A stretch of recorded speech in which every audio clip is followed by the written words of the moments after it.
Assalamualaikum warahmatullahi wabarakatuh. Apa kabar semuanya? Semoga dalam keadaan sehat di masa pandemi ini.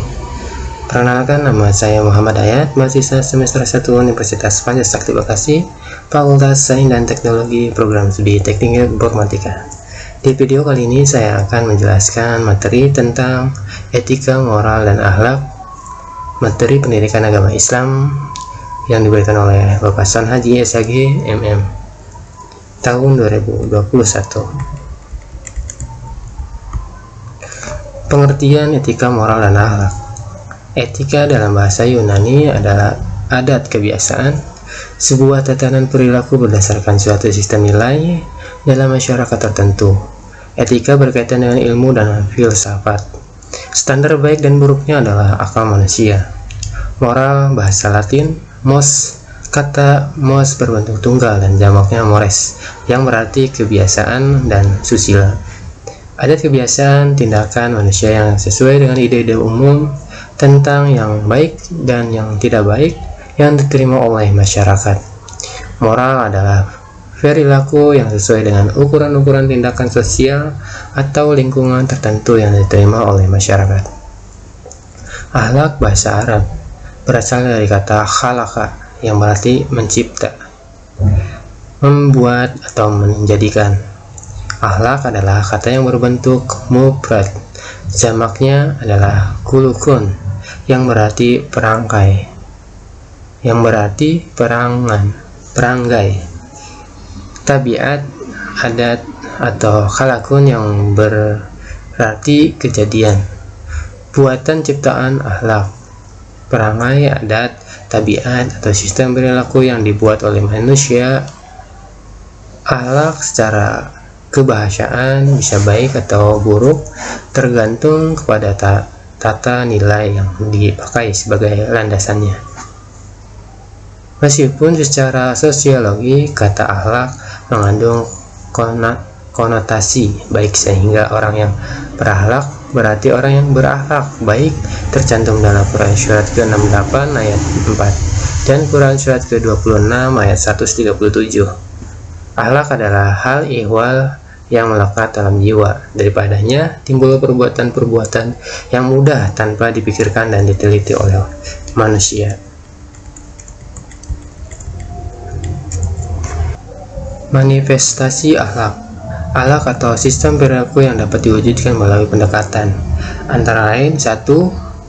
Rangsangan, perilaku manusia yang terwujud karena adanya dorongan dari suatu keadaan terwujud karena adanya latihan, tanya jawab, mencontoh, dan sebagainya. 2. Kognitif, penyampaian informasi yang didasari oleh dalil-dalil Al-Quran dan Al-Hadis, teori dan konsep, diwujudkan melalui dakwah, ceramah, diskusi, drama, dan sebagainya. Ruang lingkup yang menjadi objek kajian akhlak yaitu: 1. Akhlak yang berhubungan dengan Allah Subhanahu wa Ta'ala. 2. Akhlak yang berhubungan dengan diri sendiri. 3. Akhlak yang berhubungan dengan keluarga. 4. Akhlak yang berhubungan dengan masyarakat. 5. Akhlak yang berhubungan dengan alam. Implementasi iman dan takwa dalam kehidupan sehari-hari tercantum dalam perilaku atau akhlak.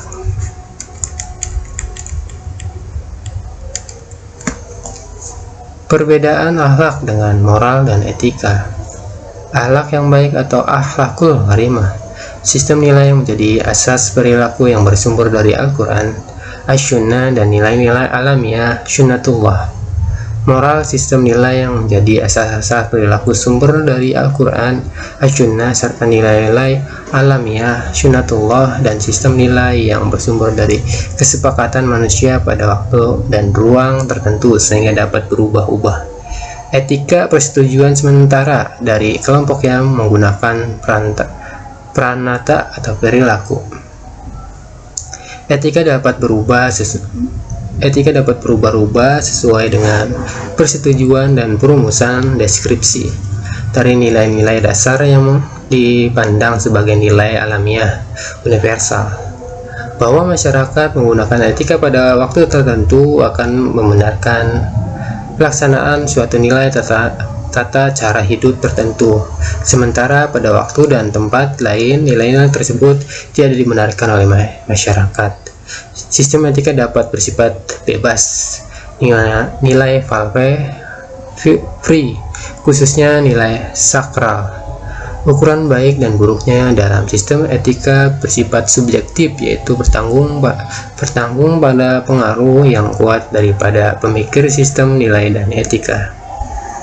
Moral bersumber dari ajaran agama, dari Al-Quran, Al-Hadis, maupun dari pemikiran tokoh agama dan tokoh adat, kumpulan peraturan dan ketetapan baik yang tertulis maupun yang tidak tertulis, lisan, tentang bagaimana manusia harus hidup dalam berindak agar ia menjadi manusia yang baik dalam kehidupan sehari-hari. Menganalisis perilaku manusia yang berhubungan dengan Allah, sesama manusia kan makhluk lainnya selain manusia. Orang bertakwa adalah orang yang melaksanakan perintah Allah Subhanahu wa Ta'ala dan menjauhi larangannya, yaitu orang yang berbuat baik dan jauh dari perbuatan tidak baik atau amar ma'ruf dan nahi munkar, mengajak orang kepada kebaikan dan mencegah perbuatan tidak baik. Orang yang bertakwa adalah orang yang berakhlak mulia. Perilaku manusia yang berhubungan dengan Allah: 1. Bersyukur, bertasbih, beristighfar. Manusia sebagai makhluk ciptaan Allah mempunyai kewajiban berperilaku untuk mentauhidkan Allah Subhanahu wa Ta'ala yang tercantum dalam Quran surat ke-112 ayat 1-4. Bertakwa tercantum dalam Quran surat ke-4 ayat 1, berdoa dalam Quran surat ke-23 ayat 60, zikrullah tercantum dalam Quran surat kedua ayat 152, dan tawakal tercantum dalam Quran surat ketiga ayat 159. Implementasi iman dan takwa dalam kehidupan bersama sehari-hari. Perilaku manusia berhubungan dengan sesamanya terdiri dari A. Perilaku yang berhubungan dengan diri sendiri, yaitu sabar terkandung dalam Quran surat kedua ayat 153. 2. Syukur tercantum dalam Quran surat ke-16 ayat 14. 3. Tawadu tercantum dalam Quran surat ke-31 ayat ke-18. 4.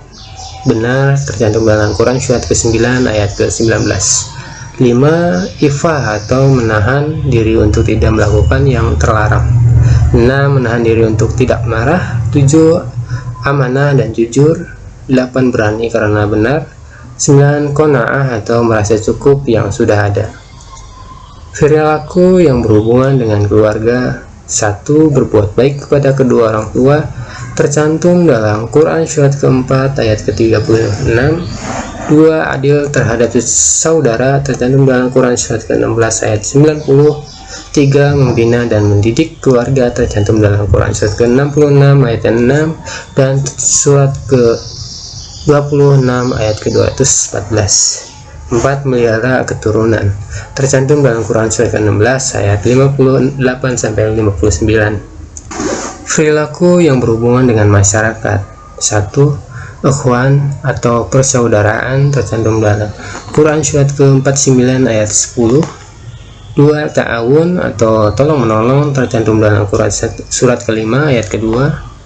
3. Adil tercantum dalam Quran surat ke-4 ayat 28. 4. Pemurah tercantum dalam Quran surat ke-3 ayat ke-92. 5. Penyantun tercantum dalam Quran surat ke-3 ayat 133-134. Pemaaf tercantum dalam Quran surat ke-3 ayat 159. 7. Menepati janji tercantum dalam Quran surat ke-17 ayat ke-34.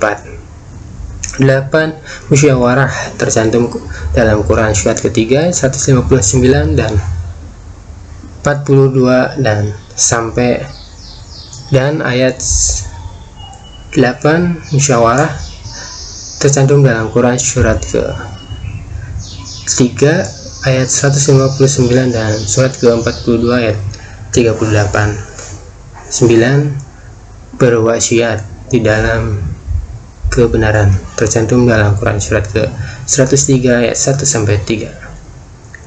Asas norma hukum yang diatur oleh Allah Subhanahu wa Ta'ala mengenai hubungan kerja antara buruh dan majikannya, yaitu kedua pihak, buruh dan majikan, masing-masing memperoleh hak dan melaksanakan kewajiban.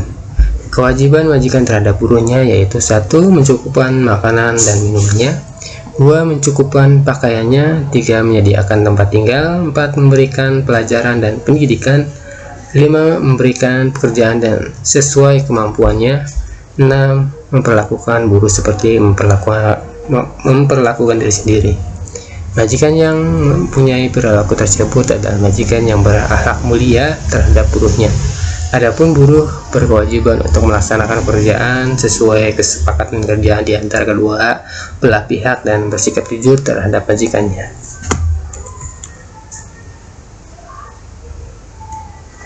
Mungkin sekian pembahasan dari materi pendidikan agama Islam tentang etika, moral, dan akhlak. Diambil baiknya, diambil positifnya, hilangkan negatifnya. Apabila ada penyampaian yang kurang berkenan atau salah dalam penyampaian, mohon dimaafkan. Sekian, wassalamualaikum warahmatullahi wabarakatuh.